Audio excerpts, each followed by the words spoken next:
and then I've got 3 hours to transfer.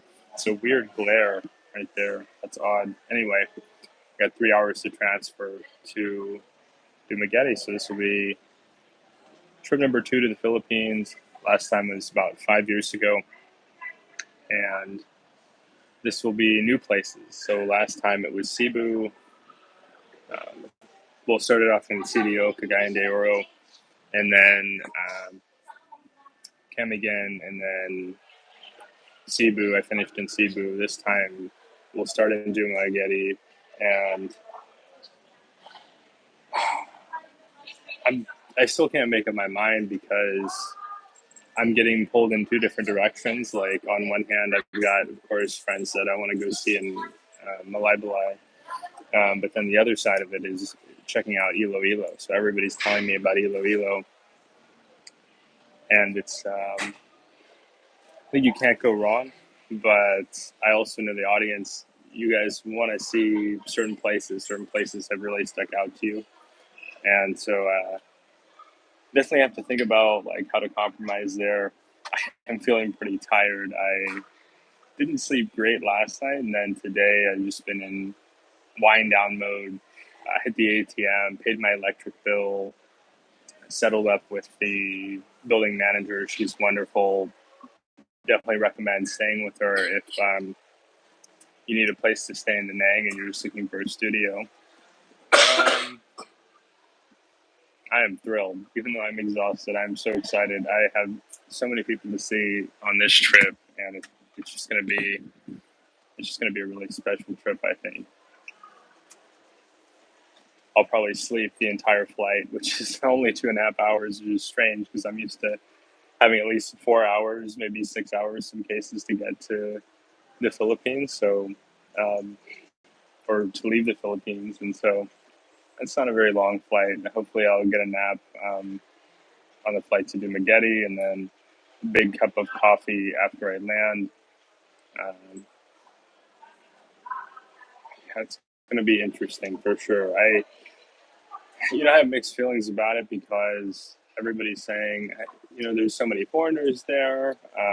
But last time, I went to at least the first couple of places, not so many foreigners. I think CDO is getting more on people's radar now as far as for foreigners. But back then, I don't know if I saw.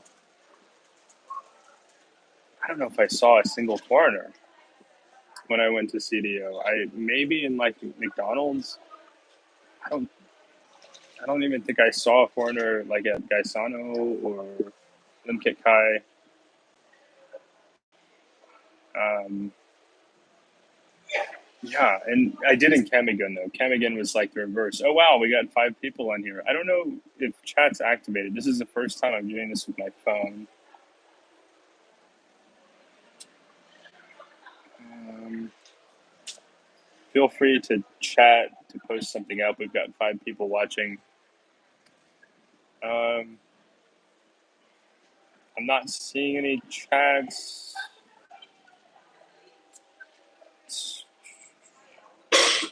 Oh, hey, good to see you, Christopher. Okay, excellent. So chat is working. Great. This is my first time doing this on my iPhone as opposed to my laptop here.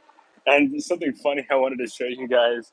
My bag chose the perfect time to split. So I don't know if you could see that, but I'm standing in line to check in, and there's a 7 kilo limit on your check-in. This is clearly um, way over 7 kilos.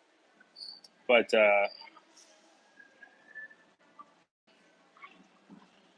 yeah, I think that might be a troll. Um,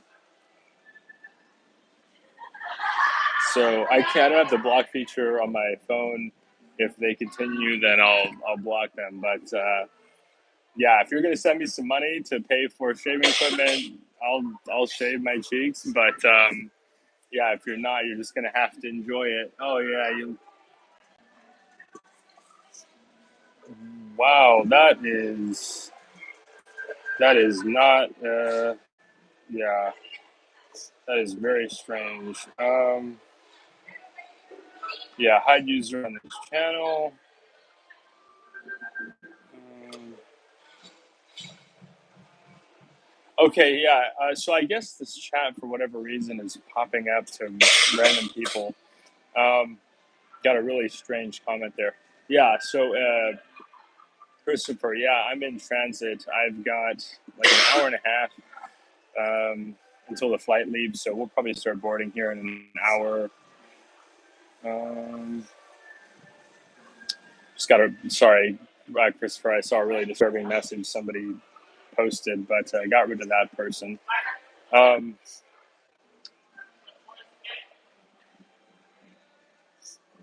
yeah, yeah. So I've been in transit all day. Um, cleaned up the apartment, tossed the trash, took the trash out, um, settled up with the landlord. Spent the last of my currency, so I got down to. I'm pretty happy with this. I got down to 1,500 Vietnamese dong, which is like 3 cents, and normally I can't get it that low. So that was pretty excellent to be able to even it out, because I got like 10 or 12,000 baht left over from Thailand. So it's kind of burning a hole in my pocket. But yeah, yeah, still in transit. Definitely a little bit different from mainland Southeast Asia, where you're flying in a half and you you get there in one afternoon. I think with the Philippines, it being like a series of islands, then you've got to anticipate the transit. You've got to anticipate like having a layover if you're not going direct to Manila or Cebu or Davao. But I'm so excited. I can't wait. I'm just so excited. This is, we talked about it a bit before, like, but it's just such a fun place, and people are so nice and so fun, and it's almost for me like a vacation within a vacation. So I've been traveling for over a year now, and some of it is like exploration, especially in Thailand. It's more oriented toward exploration. Here it's just like pure fun, pure joy, being in touch with so many people already that are either living in the Philippines or also Filipino friends who, of course, Filipino friends live there, but having different perspectives, right? Because I think that's the beauty of the country is you get so many different perspectives where in countries with a stronger language barrier, you feel like, I don't know, you feel like you're mostly talking to people that are have consciously made, like, I don't know, it's just different. Yeah, I don't know, it's just different. But really excited for this one.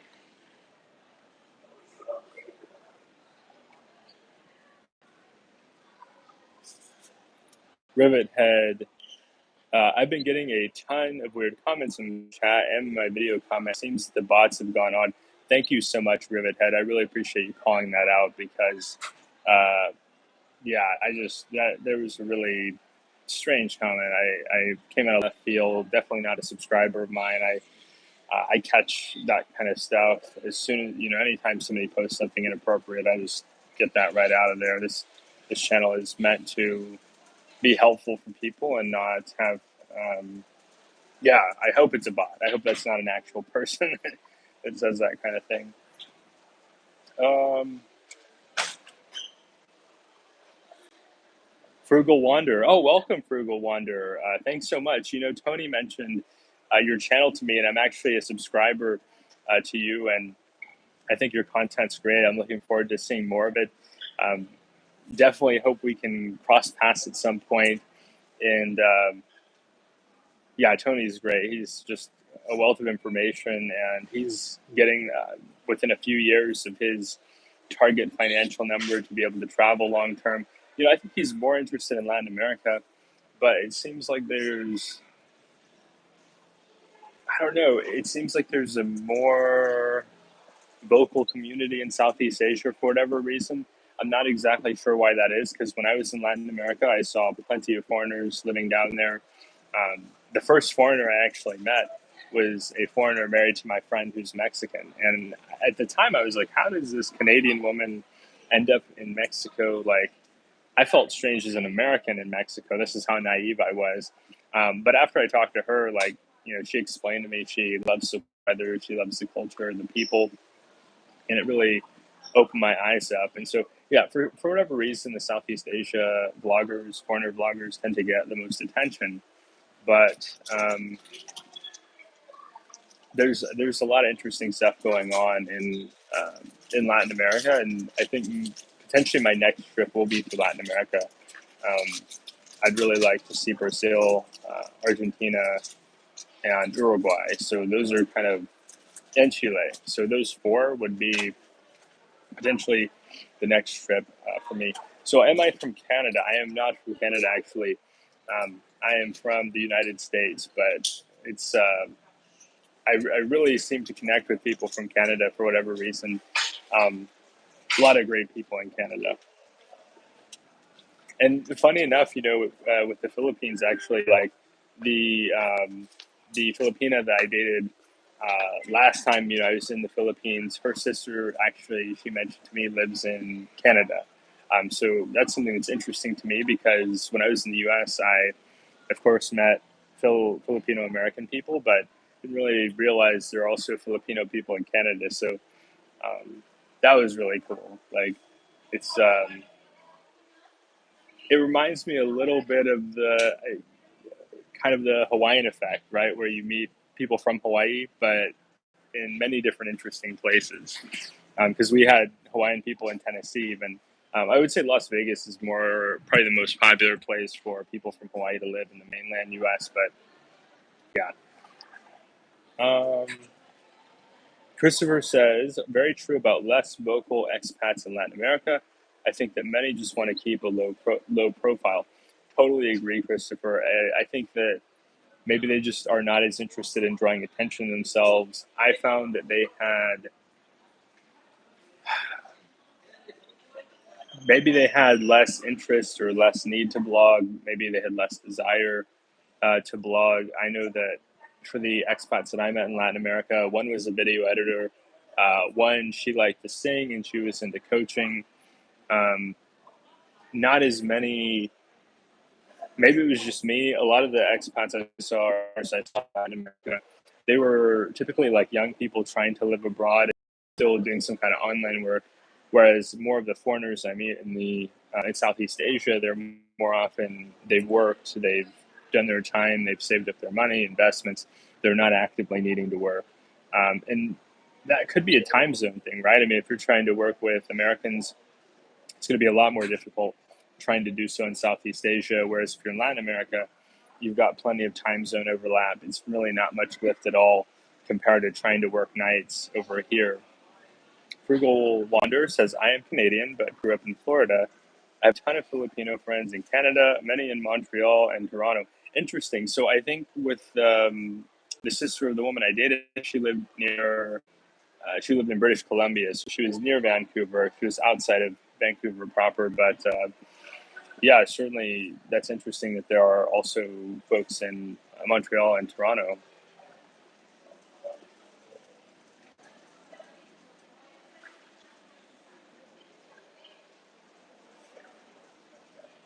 It's yeah, this is I just can't believe it. Like I'm finally getting to go back. It's Frugal Wanderer asks, how long are you staying in the Philippines? So at least a month. I'm in multiple interviews right now. One job is in Austin, Texas, which should be cool. I've never lived in Austin before. I it's not like it's not a software company, so it's a little bit confusing, but it is a sales and marketing role. And then I am in the process for an interview for a job back in the San Francisco area. So I'm going to keep moving forward with those. It's super competitive right now. Um, I'm still not in a rush. So I would say at the shortest, like a month is my plan.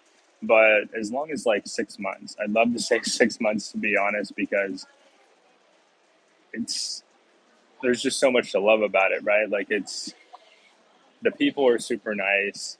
Um, the weather is nice. There's all kinds of outdoor activities. Like it's not like back home or we're stuck inside. In the Philippines, you're living outside, right? You're going out to visit people and like you have this beautiful, vibrant social life. and it never gets old. Like when I was there last time, it took me some time to like get used to it, to like figure it out, because as a foreigner, especially coming from the US, it's the polar opposite of the US in some ways. People actually like approach you and talk to you. I was very skeptical the first time I went. I was like, why are these people being so nice? I don't trust it. Why are they being so nice to me? And in time, I learned that's just the norm, right? It's, I'm better prepared this time because I've had a lot of time to like research Filipino culture, talk to people from the Philippines online. I also can reflect on my first trip. I also spent a year in Thailand. It's much more relaxed than the United States, but yeah, this should be really good because I have all the context of the first trip. I understand the place a lot better, and there's a lot I miss. Right, like it's it's different because for a while I was in the mode of going to new places, but with new places, there's nothing you miss. You really don't know what you're in for. You don't know what to expect. Now it's like I've been missing it for 5 years, and when I left 5 years ago, it was like right around the I would say it was right around the pandemic time, and there was this interest of, oh, I love this place and I want to come back next year, and oh, these people are so nice, and then like everything shut down, and it really took, I don't know if I would say it took a toll um, on connections there, but it definitely created distance, right? Because you didn't know when the Philippines was going to reopen, you didn't know how long it would be, you didn't know how your friends were doing. At one point, my buddy Zai, who lives in Cagayan de Oro, he was saying, "Alex, just book a flight here. Just you can just stay with us as long as you need. Like, um, you don't have to stay in Thailand. You can just stay with us." And that didn't pan out because I didn't want to go and potentially, like, I don't know, derail my plans for a long time of studying online. I also didn't know if I was going to be able to go back. Like if I went back to the Philippines, then I didn't know if I would be there for several years. It was such a chaotic time around the world, and uh, yeah, it was just a really tough time. But I'm glad that's over. But yeah, frugal. So I would say as short as like 3 weeks a month, ideally 3 to 6 months. I've got to sort out. So I'm hearing right now that the visa extensions, they're putting a bit more scrutiny, right? Because some foreigners misbehave in the Philippines, and it's really fortunate, but they have to, they're putting more scrutiny on foreigners, asking foreigners to have a better reason for staying, for having a reasonable explanation beyond just like, I'm here on vacation, and I'm not at the age where I can get a retirement visa. So, and I'm not technically in a relationship, so it's not like I'm going to be getting on a marriage visa next week or something like that. So it's something I have to be really conscious about.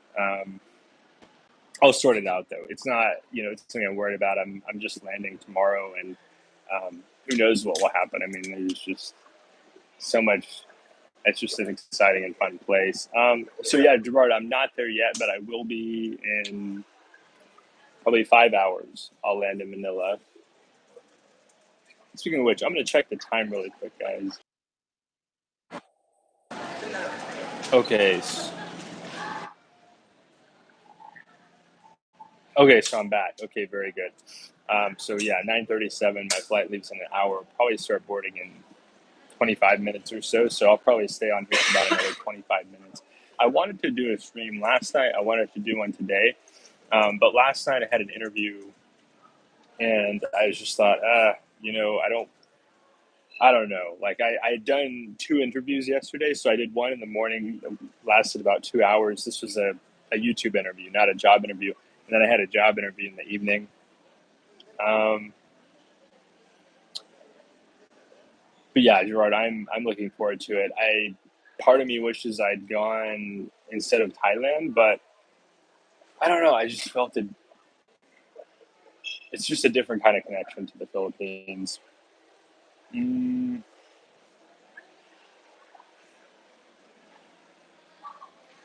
Frugal Wanderer, I have not been to the Philippines yet. I have spent 6 months in Cambodia and have been loving it there. I think Frugal Wanderer, I think Cambodia is super underrated. I found the people to be super friendly, super warm. It's really like, especially in Phnom Penh, it's got this international feeling, which I wasn't expecting. There's so many people from around the world. When I was in Phnom Penh, I met people from China, from people from Malaysia, people from Eastern Europe. Um, the architecture is really cool too. It's also got this kind of like, I don't know. I just like the look of the city. It's the colors too of the buildings, the way the buildings are painted, these kind of pastel colors is uh, is really neat. Mm. Oh yeah, so Frugal, you'll love the Philippines. I can't speak for other people. I love the Philippines. You may really enjoy the Philippines if you make it over. It's there's a lot to like. I would say some of the best things: one, the people; two, the nature; and then three, the English. Those are the three what I would describe as the sort of highlights that a lot of people really enjoy. There's, I think, a lot more to it than that, but those are the easy ones, right? Those are the things that I think really stand out for me. Is I felt it really easy to connect with the people. The nature is some of the most beautiful in the world. Um, it's also, how to explain it? Like, everybody's talking about Thailand, and I'm thinking whenever this secret gets out, this place is going to be flooded. I mean, it's so that's, I don't know. That's another reason to go. For me personally, sooner rather than later, is I know, like, in within my lifetime, it's going to be a mega tourist destination more so than it already is. I think it's already kind of, among the adventurous types, it's got that positive reputation. But it's a place I would feel comfortable taking friends that are not like hardcore travelers like myself. And I can't say that about everywhere I go. In fact, most places I go, I wouldn't want to take friends that are not hardcore travelers. But the Philippines is an exception there. It's like can just show people pictures and they're totally blown away. Frugal Wander says, it is my last night in Saigon. I'm headed back to Phnom Penh in the morning. Safe travels, Frugal Wander. Are you taking a flight or a bus? How are you getting back to Phnom Penh? I didn't make it down to Saigon this time. I don't know. I felt kind of homesick for the Philippines, even though I'm not from there. There's just like, I don't know. There's just this kind of attachment I get to certain places. This emotional attachment I get. And it's not that I don't have it toward Vietnam. Like, I've started to build that here. I do plan to come back to Vietnam at some point in the future, but with the job interviews going better, I don't know when I'll get an offer. And I'm like, okay, I can't miss the Philippines on this trip. If I get an offer, I don't want to have to go back and not get to see everybody that I missed and spend time with people and catch up with people. And um, it's one of those places I don't see how anybody can feel lonely. I think a lot of us expats and long term travelers can struggle with that. It's one of those places that just you feel the love. I don't know. Maybe it's because people are super social. Maybe it's because people are very curious. Maybe it's because people are open. Um, it's weird to be halfway around the world and feel that. I can say that because there's been a lot of lost in translation moments that did have me feeling a bit isolated. Um, but yeah, not a thing there. I'm gonna double check my plane ticket because okay. So we're gonna start boarding probably in the next 10-15 minutes. Let's see, Macau streets. Are you in Dumaguete right now? Hope you love it there. So I'm not yet. So I'll get there tomorrow morning. My flight lands around 6:30 a.m. I'll take some mode of transportation to downtown Dumaguete. I'll grab a coffee, and then my host that I'm staying with, she said, well, technically I'm staying with her parents. So she and her husband live in Australia, and they kind of help their parents manage the property. They're in Bakong. So Bakong is in between Dumaguete City and Darwin. Darwin is famous for dive resorts. Um, So they're going to be available around 10 a.m. So I'll have that like 7 to 10 a.m. window. What I'll probably do in that window of time is I'll probably go to Globe and get a SIM card. I'll probably um, I'll probably go to, well, no, the shopping mall's not going to be open that early. Probably get a SIM card and then just go sit in a coffee shop. I recorded some stuff that I want to edit. Um, if I don't edit on the plane, then I'll be doing some editing.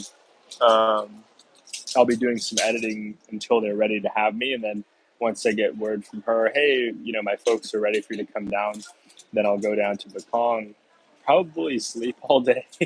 And then I have some English lessons. I do some tutoring every Sunday, so I'll tutor some English lessons Sunday evening. And then Monday, I'll start lining up some YouTube interviews. So I've got some interviews that I've wanted to do for like 5 years. So that's since my last trip where I didn't get to do those for various reasons. Those are top priority my first week. Also, just getting to see the city, like getting to see the boardwalk. I wouldn't mind taking a ride up to Casa Aurora Falls. Um, I just want to do all the things, and I don't have the energy because I haven't slept well. But I know after I get like a good day, like probably sleep half a day tomorrow, then I'll still have that pinch myself feeling because where I'm staying is like 100 meters from the water, and so I could just walk that 100 meters and go jump in the ocean, and that's something that I'm craving. I'm really craving that to jump in the water and to go swimming in the ocean, the crystal clear, like beautiful water, seeing the fish, seeing the. It's just like a dream. Um, Thank you so much, Macau. Yeah, I have a feeling that I'm gonna love it there. It's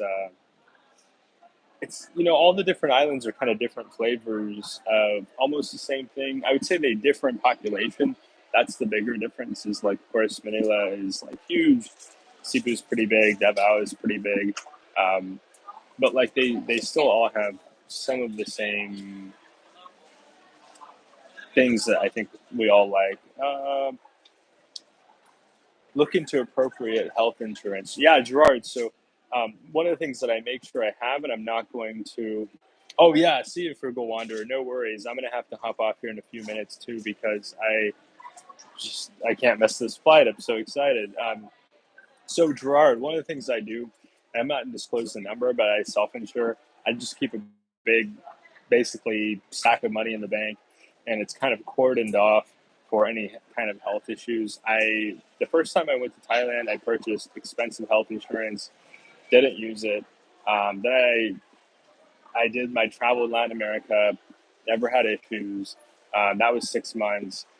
Did the 4 month trip in Southeast Asia, never had issues, and it's something that's definitely like important, but I also look at it like I don't ride motorbikes, so that's like one of my top things. I do not ride motorbikes. I don't have expertise in that. I don't know how to do it.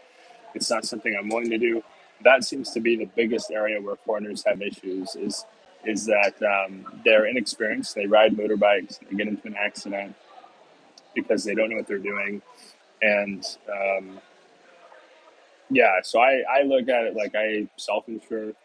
Is it something that I'm going to get as I get older? Certainly, like health issues can come up. If I were to commit to living long term, that would definitely be something I would do. But I look at it like having my cash, which I collect interest from as well. Um, it's I know roughly what a number of the common issues can cost, and it far exceeds that amount. Um, but yeah, if I was to commit to living long term, like if I was in a position to stay in the Philippines long term, which is potentially a place I would want to live long term, then yeah, I would definitely get it. And the other side of that too is I wouldn't mind partnering with an insurance provider just so that I'm able to recommend one for travelers because like I say, don't do what I do. Sort out what's best for you. What's right for me may not be right for you. What's right for me today may not be right for me tomorrow. Um, but yeah, I like I said, I'm low risk, low key. I don't go to dangerous areas. I don't really partake in the nightlife scene. So uh, yeah, thank you for your caution, your concern. It's definitely something I recommend for the majority of people. I look at it like to the other side of it, aside from having the cash for it, is I think it's especially important if you have a family. I'm not in a position where I have a family, so um, nobody's reliant upon my income or my resources. Yeah, Frugal says bus is the only way for me. Yeah, I think bus is probably very comfortable, and it's you get to see some different stuff. I think Jake told us about how he traveled via bus from Ho Chi Minh. So one of my other subscribers, Frugal, actually did that trip probably a couple of weeks ago. He took a bus from Ho Chi Minh City, from Saigon to Bangkok. I think he's down in the south of Thailand now. But Bruce Leroy, where are you going now? Yeah, so I'm actually about to board a flight to Manila, Philippines, and I'll have a 3 hour layover, 2 hour, 45-minute layover, and then I'll be flying to Dumaguete. And I'm really excited. It's my first time there. I've transited through Manila before. I've never stayed in Manila just because I'm not as much of a big city guy. But Dumaguete's been on my radar for a long time. I could have gone last trip, but I just didn't like. I wanted to get more full-on immersion in the Philippines. I know Dumaguete is super popular among foreigners, and I was worried it would give me a different perception of the Philippines versus being in some more like kind of local spots. This time I'm gonna go check it out. I've spent time in Thailand, both in the foreigner popular and the places with fewer foreigners. And I think it's good to have a taste of both. I used to think, oh, it's better to not be around foreigners. And then I wanted to try out, you know, being in the more foreigner popular areas. And now I'm thinking, like, just try out both, get the perspective of both, be able to speak on both, right? The audience, it's not just, when you start to build an audience, I know my audience is very modest in size, but when you start to build an audience, you start to wonder what they like, what they want to know about, what's most interesting to them, what would provide value for them. I have people ask me about a lot of different places in Thailand, right? There's people, like I have friends from the US who they're looking at tourism guides, tourism videos, and they're wanting to go to Phuket, they're wanting to go to Krabi, they're wanting to go to many different places. Um, and sorry, anyway, they're wanting to go to many different places. And I'm going to move here because this, well, fuck it. Sorry, these really loud folks decided to sit next to me. Um, uh, Agreed, both Farangs and locals mix it up. Moving long term to Chiang Mai come end of September. And that sounds great. Yeah, what brings you to Chiang Mai?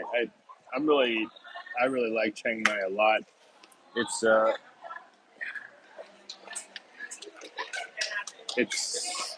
Let me go ahead and just check and make sure I don't need to be boarding right now. Um, it's a really cool city.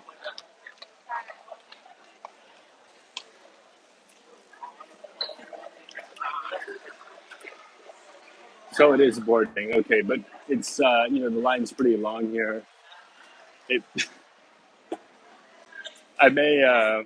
Oh, third time. Oh, wow, you're half Thai. I had no idea. Uh, Third time back. I'm half Thai. Family from Chiang Mai and Chiang Rai. How cool! Oh man, that's so wonderful. You're getting to move there long term. It's I haven't been to Chiang Rai. I wanted to go to Chiang Rai on my last trip, and I didn't make it. I didn't make it there for different reasons. I love Chiang Mai, but yeah, I think you're gonna have a wonderful time. And you said you're moving there a long time, so it's not just a visit. Please keep us posted, Bruce. Like in future streams, please let us know when you've made it there and you're you're settled in there. If I next time I make it back here, I'd love to meet up. It's um it's just a really chill place. Um, how long has it been since you last were in northern Thailand, Bruce Leroy?